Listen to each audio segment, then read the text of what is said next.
तो चला चादरा में जादरा मना में जादरा मना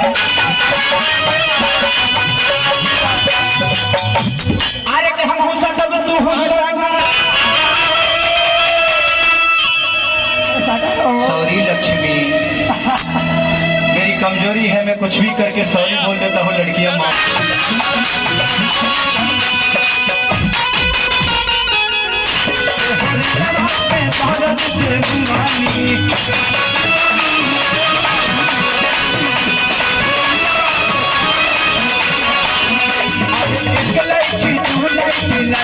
पेट में हो रही बोले चाची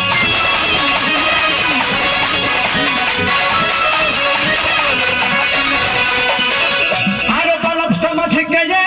भैया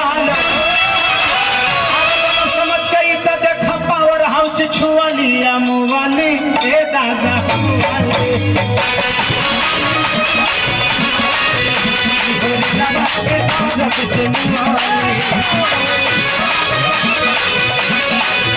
अरे हम हो करब तू हो करो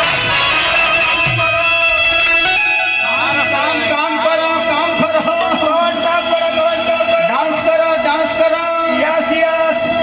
कि हम हो करब तू हो करो तो कुछ फायदा उठा ली है तो चला चादरा में जादरा बना लिया